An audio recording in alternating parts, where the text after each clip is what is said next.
Hey, this doesn't look like Ecruteak City. Hello guys, this is UniversalGiant and welcome back for more of Let's Play Pokémon SoulSilver. I promised that we would be heading towards our next town in the last video because we've got 6 badges now and we should probably be heading east from Ecruteak.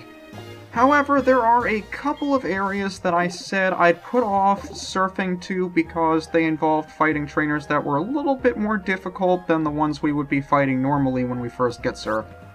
So I decided to put them off until now.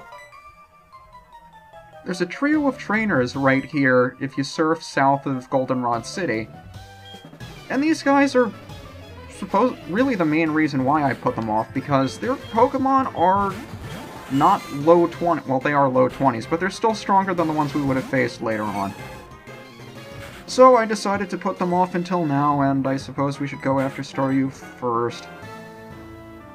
I don't really have any reason to have HCB in here other than the fact that he's just pure power at this point. The only super effective damage I can get on water types right now is coming from Krako.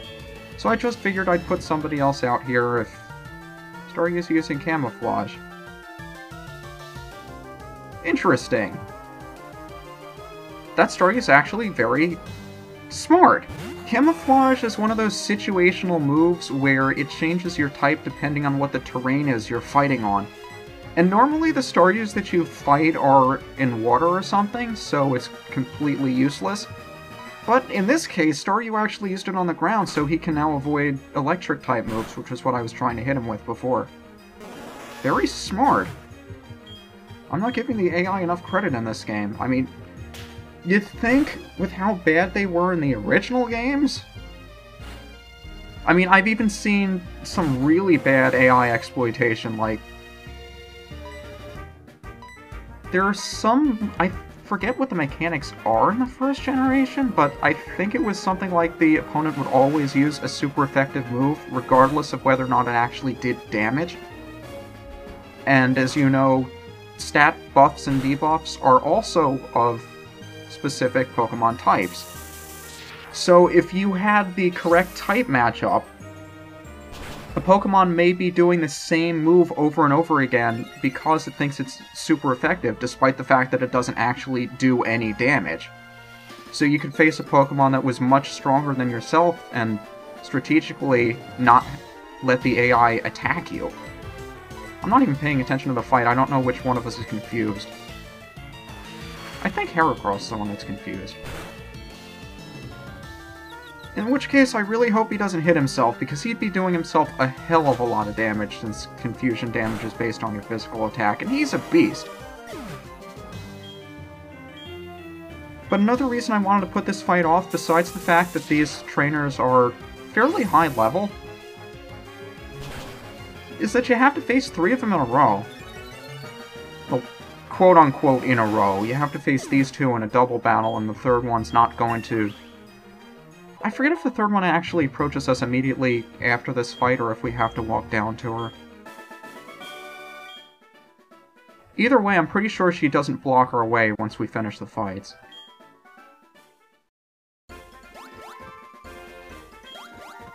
She's right there, why don't you just tell her? Okay, I guess we do have to walk down. I wasn't sure if she walked up to us and then walked out of our way after we beat her. But personally, I find double battles in the single-player game to be a little bit more tricky to deal with because you can't switch out when your Pokemon knocks the opponent out. And I know I've mentioned that before. Most people don't even think about the shift set settings in the single-player options. You can actually change the settings so that you aren't allowed to switch out when you knock out the opponent's Pokemon. I've just never felt like using it because it allows you to take on trainers a little bit higher level than you. Oh, spikes. First time we've seen entry hazards. Spikes are one of those moves, if you switch out your Pokemon, whatever Pokemon switches in, if it's affected by ground-type moves, which I'm pretty sure spikes are ground, it'll take 1/16 of its max HP of damage when it switches in. That's what entry hazards are. There are a number of different entry hazards. Not much to worry about in the single-player game, but they are very helpful in competitive battling. Because you're switching a lot. And for beating these 3, we get the Power Herb. Now, the Power Herb is a very interesting item, in that if you're holding it and you use a move that normally requires you to charge for a turn, like Dig or Solar Beam, if your Pokemon is holding it, it'll consume it and use the move on the first turn. I'm pretty sure it's a consumable item though, so once you use it, it's gone for good. And one quick check of the area to see if there are any items around here. I don't believe there are. So we'll just fly on Leaky and head to the next area that we have to explore. Do I want to go to Azalea Town, or do I want to go to... I suppose I'll meet you guys at Violet City. I don't know why I said meeting you there, because we're actually going to fly there and I can't cut because I have to deposit Leaky in the PC before we can actually move on. So I'll do that. But before we go anywhere, remember the guy over here that said he'd give us berries for our shards? I decided it's probably better for me to get a couple of berries from this guy, because we can just grind for shards in the Ruins of Alph. Now, there are only a few of these that I'm interested in. I'd like to give him a green shard so he can give us back 3 types of berries for any shard. He'll give us a Roust Berry, which we already have a ton of, the Lum Berry, which can cure any and all status ailments, which is like a full heal, and the Agua Berry. There are a couple of Poffin Berries he gives us as well. I've never actually used them, I'm just getting the ones that I think are important for the single player, at least since I'm doing berry grinding anyway. And for giving him a Yellow Shard, he gives us a Citrus Berry, which we've seen a lot of the opponents been using against us. Now, depending on the game, the Citrus Berry will either heal 30 HP or a quarter of your max HP. I forget how much it heals in this game. I'll do a quick check for you. Where is it? Citrus Berry heals it a little. I'll post it on the bottom of the video. That's what I have that extra space there for. But what I'm really here to show off is the Ruins of Alph, and I should probably have somebody who knows how to use Flash, so I'll be right back. And we're back with Sleepy. It's been too long since we've had him in our party. But I said I'd put off the Ruins of Alph until we could take care of at least most of the stuff here, and now we can. There's only one thing in here that we can't do yet, and if you're playing the Silver version, you can't do it for a very long time. So let's see, can I talk to you guys to get the thing I'm looking for? Looks like we can. Or not.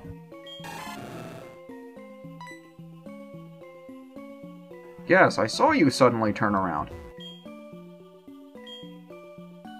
So much talk about ancient ruins. Are any of you guys going to give me the thing I'm interested in, or are you just going to wait until I show that I'm actually interested in the thing? Oh, hey, look, it's Cameron! Why the hell not? Can't pass up an opportunity to take a picture with you. And that may be the last time we have Sleepy in our party when we take a picture. Now, these buildings, each one of them has... I'm not sure if this one actually does. I think this is just the way out. Yeah, this is just the way out. No signs in here or anything. Just mysterious ruins. Most of the other buildings around here, there are 4 of them. And if you make your way through this little bit of a maze... I think I actually need an escape rope for here. Do I have an escape rope? I meant to buy one. I don't think I have one on hand. Oh well, I'll come back here eventually, I guess. This one in particular I remember for needing the escape rope. Oh well, I'll be back here after I do this stone sliding puzzle! Fun times! Actually, this one's pretty easy if you're just looking for the corners. First thing you should always do if you're tackling a jigsaw puzzle, go for the corners first. I'm not even paying attention to what I should be looking at. But this one here is a Kabuto. And that's what we've been getting the dome fossils for. But each time we break through one of those floor panels, by solving the puzzle, we make a hole in the ceiling that brings us down into this hallway down here with really creepy music. And each time we open up one of those stone puzzles, we unlock more Unown for us to find down here. Now, Unown are very unique Pokemon. They all have different shapes that resemble letters of the alphabet. I believe this one is B. And each time you undo one of those puzzles, you'll unlock more kinds of Unown to find down here. Now, you can get a little extra something if you capture every type of Unown there is for you to find, and that's what the Unown Report is for, which the... I didn't know we unlocked the J already. That's what the laboratory dude gave us. So we can capture as many Unown types as we can find, and we can talk to him to reveal more about the Unown's history and past. I don't know very much about them, honestly. I've never been too interested, but I will be catching every single type of Unown off-screen just to show off a little extra something you can get, which probably isn't much. But all of the Unown you'll find in here are level 5, and the only move that they know is Hidden Power. Now, Hidden Power is a move whose damage and type depends on your Pokemon's individual values, or IVs, which are randomly generated. It can be of any kind of type, or any base power between 30 and 70, and you saw on that wall was labeled the word Escape, written in Unown, so if we use an escape rope in front of the panel, it opens for us! And when I went to buy that escape rope, I actually got a Moonstone from Mom. How nice. But in here are 4 items. A Pecha Berry, which we already have about 20 of. An Oran Berry, which we already have about 20 of. A Heal Powder, which I believe is a full heal that lowers your Pokemon's happiness. And Energy Powder, which I think restores a certain amount of HP for reducing your Pokemon's happiness. What are they actually? Heal Powder, any Pokemon. And that's a Super Potion. I also removed the Berry Juice from Shuckle. And we can fall down here to wind up in the same place we fell when we moved the stone panels. We can also find one more puzzle up here if we surf a little bit further to the south. But more on the Pokemon's individual values. I haven't explained this yet. Whenever you catch a Pokemon, it may have... well, all of them have individual values, or IVs, for all of their stats from 0 to 31 in HP, attack, defense, special defense, and speed. What do we need to do over here? Light. Well, that's what I have Sleepy here for.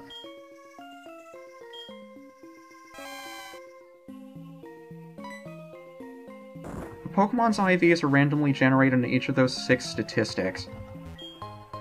Ah, Moonstone, another one, since we already got one from Mom off screen. And a Citrus Berry, I didn't have to trade that shard after all, I am stupid!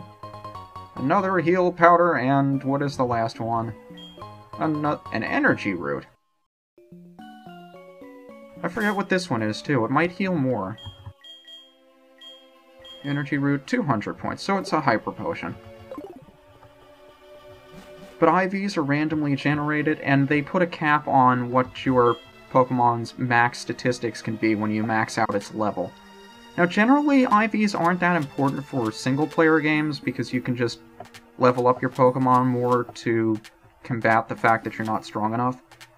But if you're playing competitively, you want your IVs to be as high as possible. And since they're randomly generated, you can't necessarily know or pick and choose what your IVs are going to be. That was an Aerodactyl, by the way.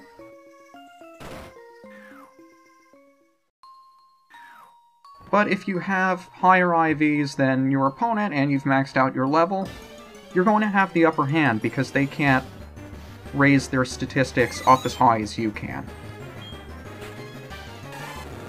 And it's those random IVs that generate what kind of hidden power your Pokemon can have. I've already taken a look off screen to see what types and strength of hidden powers that all of my Pokemon can get, and none of them are really going to be that useful. There's always a place in Pokemon games where you can check your Pokemon's hidden power, but not its base power. If you can look at the Pokemon's data, it's a lot easier to judge, and I think there are a lot of... I guess you could call them hacking programs, but I really only use them just to check to see what my statistics are, where my EVs are, what my IVs are, and the like. I don't necessarily use it to edit them. But there's always a place in the game where you can check your hidden power type, and we'll eventually grab that TM before too long. We do have the rest of Union Cave to explore, and that'll lead us around to the next 2 stone panel puzzles that we can do in the Ruins of Alph. I don't know if we have time to do them in this episode, and if we don't, I'll say goodbye. This is UniversalGiant, and I'll see you guys next time on Let's Play Pokémon Silver. But if we do have time, I'll meet you guys in... what's it called? No, not Cherry Grove City. Azalea Town, where we can enter Union Cave from the opposite side.